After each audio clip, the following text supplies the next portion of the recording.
Mientras los narcotraficantes mexicanos luchaban por territorios con violencia, Sandra Ávila Beltrán conquistaba el Pacífico con elegancia y estrategia. Esta mujer extraordinaria construyó un imperio que se extendía desde Guadalajara hasta Colombia, desafiando todas las reglas del mundo masculino del narco. Su historia cambió para siempre la percepción del papel de la mujer en el crimen organizado. Suscríbete a Ecos del Mundo Narco para descubrir las historias más fascinantes del crimen organizado. Activa la campanita para no perderte ningún documental, y cuéntanos en los comentarios, ¿qué opinas del rol de las mujeres en el narcotráfico? Capítulo 1. La emperatriz del glamour. Guadalajara, Jalisco 1960. Sandra Ávila Beltrán nació el 16 de octubre de 1960 en Guadalajara, Jalisco, en una familia que desde varias generaciones atrás había estado vinculada al mundo de los negocios ilegales. Su llegada al mundo no fue en una cuna de pobreza como muchos otros futuros capos, sino en un ambiente de clase media alta donde la elegancia y el refinamiento eran valores familiares. Su tío Miguel Ángel Félix Gallardo, conocido como el jefe de jefes,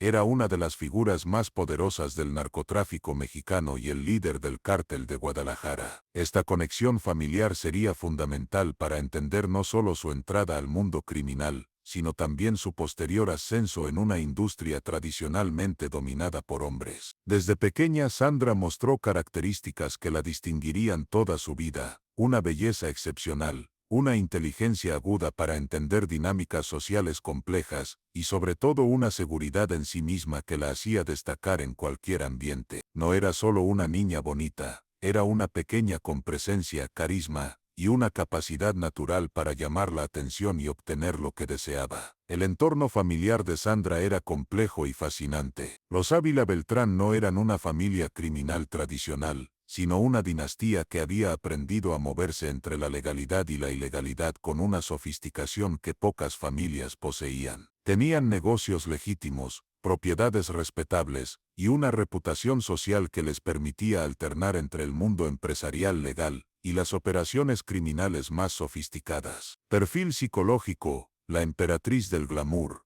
Los especialistas que han estudiado la personalidad de Sandra Ávila Beltrán la definen como una mujer con inteligencia emocional excepcional, capacidades manipuladoras altamente desarrolladas, y una comprensión instintiva del poder social que le permitió operar exitosamente en un mundo donde las mujeres tradicionalmente tenían roles secundarios. Su perfil psicológico combinaba vanidad extrema con astucia comercial, ambición desmedida con encanto personal, y frialdad calculadora con capacidad de seducción. Era una mujer que entendía que su belleza era un activo comercial, pero que también tenía la inteligencia para convertir ese activo en poder real. A diferencia de otros narcotraficantes que dependían primeramente de violencia o conexiones familiares masculinas, Sandra desarrolló lo que los psicólogos llamarían poder femenino estratégico, la capacidad de influir, controlar y dirigir mediante una combinación de seducción, inteligencia y manipulación emocional. Durante su infancia y adolescencia en Guadalajara, Sandra fue testigo de cómo funcionaba realmente el poder en México, no siempre a través de instituciones oficiales sino mediante redes personales, lealtades compradas, y la capacidad de ofrecer servicios que otros necesitaban pero no podían obtener legalmente. Capítulo 2. La heredera del Imperio. Guadalajara, Jalisco 1980. A finales de los años 70 y principios de los 80, Sandra Ávila Beltrán había crecido en un ambiente donde el narcotráfico no era una actividad marginal, sino una industria familiar sofisticada. Su tío Miguel Ángel Félix Gallardo dirigía el Cártel de Guadalajara, la primera gran organización del narcotráfico moderno en México, y Sandra observaba desde cerca cómo funcionaba realmente este mundo. Su educación no fue formal en términos criminales, pero sí extraordinariamente completa en términos prácticos. Aprendió a identificar productos de alta calidad, a evaluar la confiabilidad de socios comerciales, a manejar grandes cantidades de dinero en efectivo, y sobre todo a entender las complejas redes de lealtad y traición que caracterizaban el negocio. A los 20 años Sandra era una mujer extraordinariamente atractiva, con una elegancia natural que combinaba sofisticación mexicana con toques internacionales. Había desarrollado un gusto exquisito para la moda, las joyas y los lujos que la distinguían incluso en círculos sociales muy elevados. La primera sociedad, su primer matrimonio, con un traficante de menor escala pero con buenas conexiones, fue tanto una unión personal como una alianza comercial. Sandra había aprendido de su familia que en el narcotráfico, como en muchos otros negocios, los matrimonios estratégicos eran formas de consolidar territorios, compartir recursos y expandir redes operativas. Pero Sandra no era una esposa tradicional que se conformaba con un rol secundario. Desde el principio de su matrimonio, participaba activamente en decisiones comerciales, manejaba aspectos financieros de las operaciones y desarrollaba sus propios contactos independientes de los de su esposo. Su belleza le abría puertas que permanecían cerradas para otros. Podía asistir a eventos sociales de alta clase donde se cerraban acuerdos importantes. Podía seducir información de hombres poderosos que subestimaban su inteligencia, y podía moverse en círculos sociales donde otros narcotraficantes serían inmediatamente identificados y rechazados. Durante estos años formativos, Sandra desarrolló su metodología característica: combinar glamour extremo con eficiencia comercial. Vestía las mejores ropas, usaba las joyas más costosas, frecuentaba los restaurantes más exclusivos, pero siempre con objetivos comerciales específicos. La conexión colombiana, su gran oportunidad, llegó a mediados de los años 80 comercial, cuando estableció contactos directos con proveedores colombianos de cocaína. Mientras otros traficantes mexicanos dependían de intermediarios o conexiones familiares, Sandra utilizó su encanto personal para crear relaciones comerciales directas con algunos de los carteles más poderosos de Colombia. Los colombianos, acostumbrados a tratar con hombres rudos y a menudo violentos, quedaron fascinados por esta mujer mexicana que hablaba de negocios con la sofisticación de una ejecutiva internacional, pero que también entendía perfectamente las realidades brutales del mercado de cocaína. Sandra se convirtió en intermediaria para múltiples operaciones entre México y Colombia, no solo transportando droga, sino también coordinando pagos, resolviendo conflictos y manteniendo relaciones comerciales a largo plazo que beneficiaban a ambos lados. Su capacidad para manejar estas relaciones complejas la distinguía de otros operadores. No dependía de amenazas o violencia para resolver conflictos, utilizaba diplomacia, seducción y una comprensión sofisticada de los intereses de todas las partes involucradas. Capítulo 3.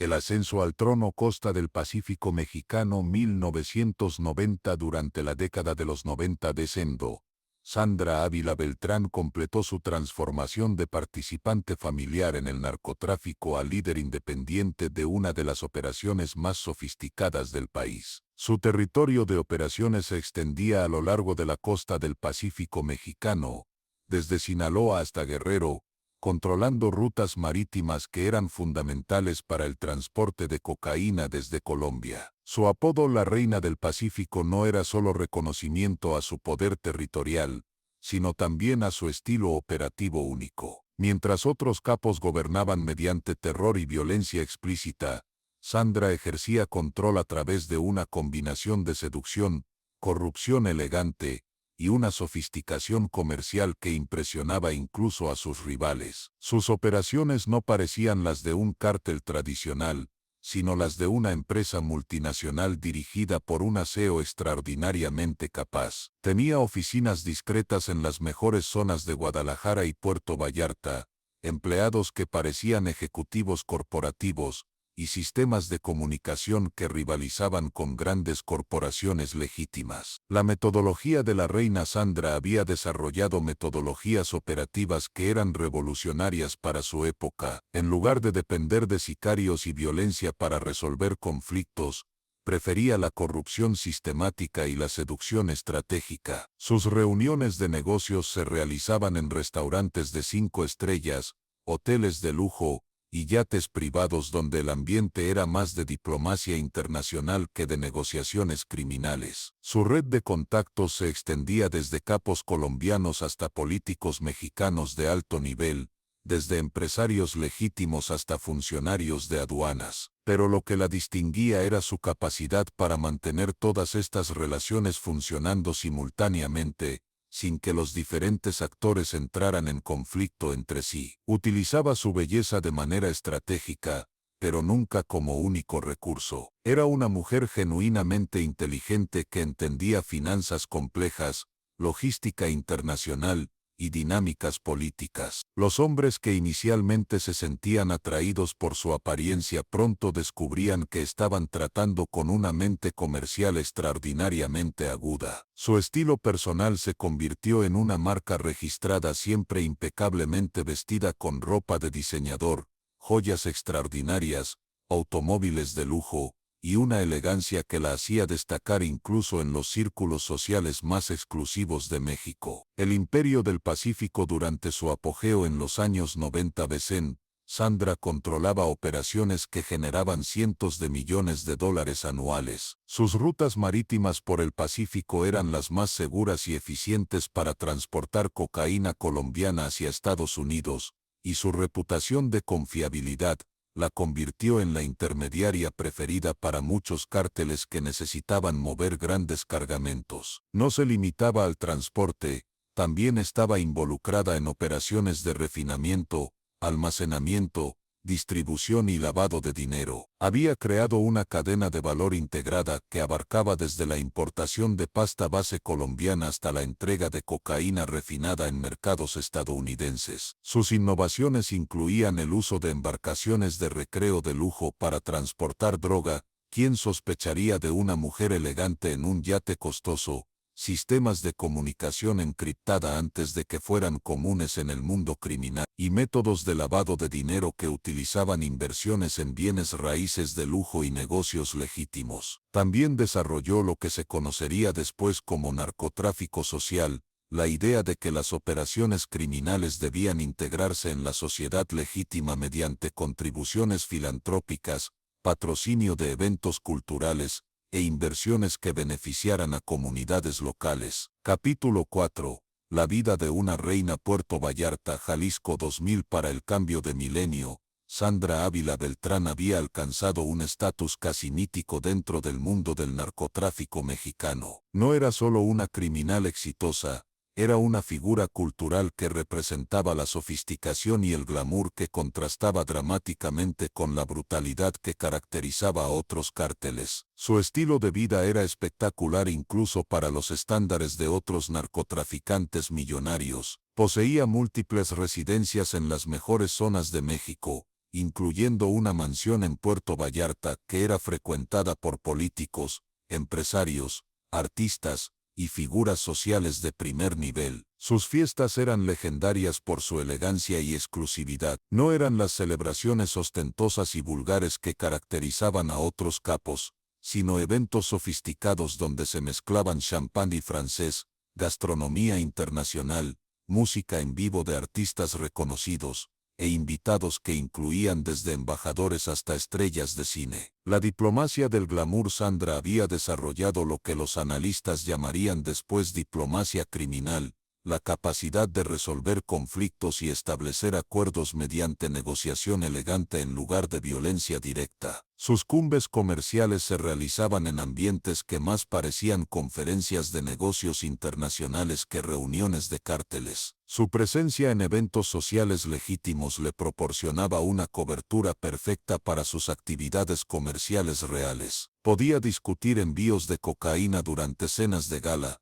coordinar pagos millonarios en inauguraciones artísticas, y establecer nuevas alianzas comerciales en fiestas de sociedad. Los hombres poderosos, tanto legítimos como criminales, competían por su atención. Su círculo social incluía gobernadores, senadores, magnates empresariales, y figuras del entretenimiento que no necesariamente sabían el alcance completo de sus actividades, pero que disfrutaban de su compañía y sus eventos extraordinarios. Esta integración social le proporcionaba una protección que ningún otro narcotraficante había tenido. Era muy difícil para las autoridades actuar contra alguien que aparecía regularmente en revistas de sociedad, que donaba generosamente a causas benéficas, y que tenía conexiones sociales con figuras respetables de la sociedad. Los amores de la reina. La vida romántica de Sandra fue tan compleja y estratégica como sus operaciones comerciales. Sus relaciones no eran solo personales,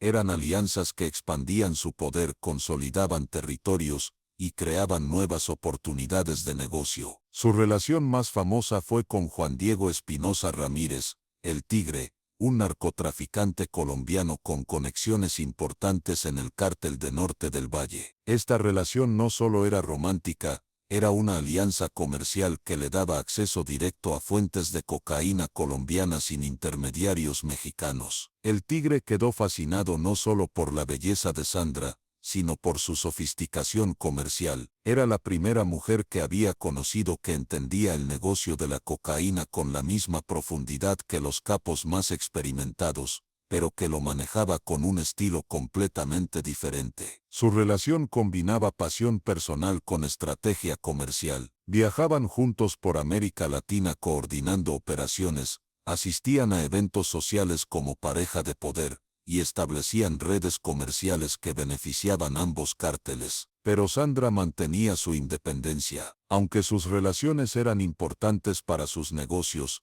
nunca se subordinaba completamente a ningún hombre. Mantenía sus propias operaciones, sus propios contactos y sus propias decisiones estratégicas. Capítulo 5. El principio del fin. Ciudad de México 2007. Para mediados de la década del 2000, Sandra Ávila Beltrán había alcanzado el pináculo del poder en el narcotráfico mexicano, pero también había atraído la atención un wanted de agencias de inteligencia internacionales que comenzaban a entender la magnitud de sus operaciones. La DEA había identificado a Sandra como una figura clave en el tráfico de cocaína entre Colombia y Estados Unidos. Su perfil como la reina del Pacífico la había convertido en un objetivo de alta prioridad, especialmente porque representaba un modelo de narcotráfico sofisticado, que era más difícil de combatir que la violencia tradicional de otros cárteles. Su estilo operativo, que había sido su mayor fortaleza, también se convirtió en su vulnerabilidad. Su alta visibilidad social, sus propiedades ostentosas y su estilo de vida glamoroso la hacían más fácil de rastrear que otros capos que operaban desde las sombras. La Operación Reina en 2007. Bertint, una operación conjunta entre la DEA, la PGR mexicana, y agencias de inteligencia colombianas, había logrado mapear extensamente la red operativa de Sandra. Sus comunicaciones estaban siendo interceptadas, sus movimientos financieros monitoreados, y sus asociados comerciales infiltrados por informantes. Pero lo que realmente selló su destino fue la captura de Juan Diego Espinosa el Tigre en Colombia. Bajo presión de las autoridades, el Tigre proporcionó información detallada sobre las operaciones de Sandra, incluyendo rutas específicas, métodos de lavado de dinero y contactos clave en México. Esta traición fue particularmente dolorosa para Sandra, porque no era solo comercial sino personal. El hombre que había sido su socio y amante durante años, se había convertido en el instrumento de su caída. 28 de septiembre de 2007. Bertint, la caída de la reina. La madrugada del 28 de septiembre de 2007 y elementos de la Policía Federal Mexicana arrestaron a Sandra Ávila Beltrán en una residencia exclusiva del Distrito Federal. Su captura marcó el fin de una era en el narcotráfico mexicano y el inicio de un debate sobre el papel de las mujeres en el crimen organizado. Las imágenes de su arresto recorrieron el mundo, una mujer elegantemente vestida e impecablemente maquillada, que mantenía su compostura incluso mientras era esposada. No gritó, no lloró, no suplicó, mantuvo la dignidad que había caracterizado toda su carrera criminal. Su arresto fue presentado como un triunfo mayor para las autoridades mexicanas y estadounidenses. Durante años, Sandra había sido la narcotraficante femenina más poderosa del mundo, y su captura demostraba que nadie, sin importar su sofisticación o conexiones sociales, estaba bien del alcance de la justicia. Pero su arresto también planteó preguntas incómodas sobre la corrupción en los niveles más altos del gobierno y la sociedad mexicana. ¿Cómo había podido operar tan abiertamente durante tantos años? ¿Quién la había protegido? ¿Qué nivel de complicidad había existido entre su organización y funcionarios oficiales? Capítulo 6. El juicio de la Reina Ciudad de México 2008-2012. El juicio de Sandra Ávila Beltrán se convirtió en uno de los eventos mediáticos más seguidos en la historia judicial mexicana. No era solo el procesamiento de una criminal, era el juzgamiento de un ícono cultural que había representado una versión glamorosa y sofisticada del narcotráfico. Durante las audiencias, Sandra mantuvo el estilo que la había caracterizado toda su vida. Aparecía impecablemente vestida, con joyas discretas pero elegantes, y una compostura que impresionaba incluso a sus detractores. Sus abogados eran los mejores que el dinero podía comprar, y su estrategia legal era tan sofisticada como habían sido sus operaciones criminales. Su defensa no negó su participación en el narcotráfico,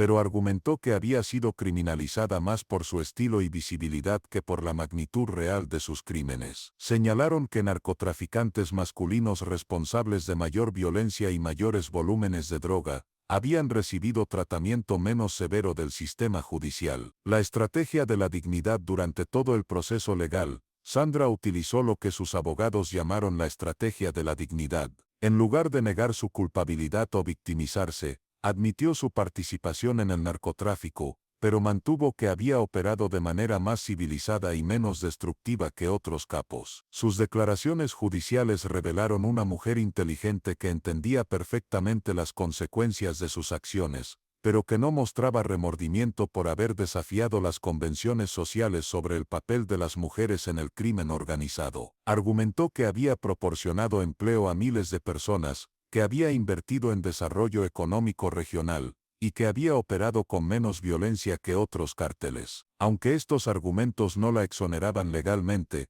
sí crearon una imagen pública compleja que la distinguía de otros narcotraficantes. La condena en 2012.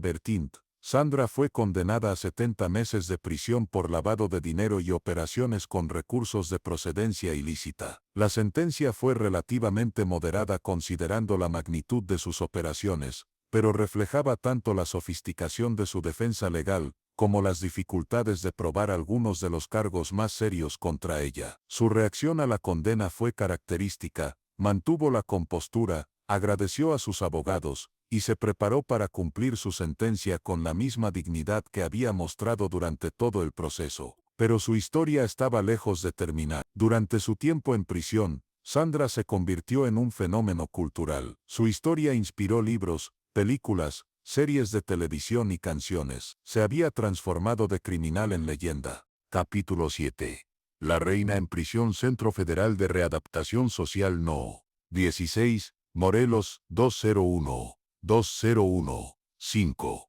La vida de Sandra Ávila Beltrán en prisión fue tan única como había sido su carrera criminal. Incluso tras las rejas, mantuvo el estilo y la sofisticación que la habían distinguido. Su celda se convirtió en una suite decorada con buen gusto, sus compañeras de reclusión la trataban con respeto, y los funcionarios penitenciarios reconocían que no estaban lidiando con una criminal común. Durante su encarcelamiento, Sandra utilizó su tiempo para reflexionar sobre su vida, escribir sus memorias, y planear su futuro postcarcelario. No se victimizó ni se lamentó por sus decisiones, mantuvo que había vivido la vida que había elegido y que aceptaba las consecuencias. Su presencia en prisión también cambió dinámicas internas. Otras reclusas la buscaban por consejos, y su influencia natural creaba un ambiente más civilizado en su sección del penal. Los funcionarios reportaban que su área era una de las más tranquilas y organizadas de toda la prisión. La libertad y el exilio. En febrero de 2015,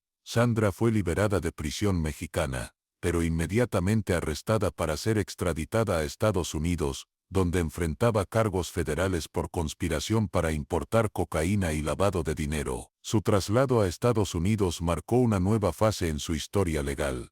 En una prisión federal estadounidense, Sandra enfrentó un ambiente completamente diferente al que había experimentado en México. Las condiciones eran más estrictas, las comodidades mínimas, y su estatus de celebridad no le proporcionaba las consideraciones especiales que había tenido en el sistema penitenciario mexicano. Pero incluso en estas circunstancias adversas, Sandra mantuvo su compostura y dignidad. Sus abogados estadounidenses, impresionados por su inteligencia y sofisticación, Trabajaron para negociar un acuerdo de culpabilidad que minimizara su tiempo adicional en prisión. El regreso en 2018 después de cumplir su sentencia en Estados Unidos, Sandra regresó a México como una mujer transformada. Ya no era la reina del Pacífico, era una exconvicta de mediana edad que intentaba reconstruir su vida en un mundo que había cambiado dramáticamente durante su ausencia. Su regreso fue discreto,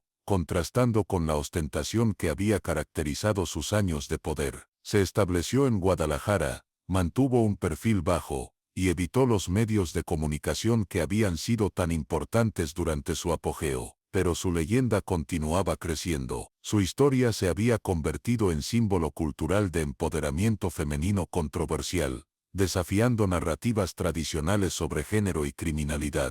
Capítulo 8. El legado de la Reina México 2024. Hoy, más de una década después de su captura, Sandra Ávila Beltrán vive discretamente en Guadalajara, lejos de los reflectores que una vez la siguieron constantemente. A los 64 años, es una mujer que ha vivido múltiples vidas: narcotraficante, celebridad criminal, presa, y ahora una figura histórica que cambió para siempre la percepción del papel femenino en el crimen organizado. Su legado es complejo y controversial. Por un lado, demostró que las mujeres podían operar al más alto nivel del narcotráfico internacional, desafiando estereotipos de género que limitaban roles femeninos a posiciones secundarias. Por otro lado, romanticó una industria que ha causado devastación incalculable en México y Estados Unidos. La revolución femenina del narco. Sandra cambió fundamentalmente cómo el mundo veía a las mujeres en el narcotráfico. Antes de ella,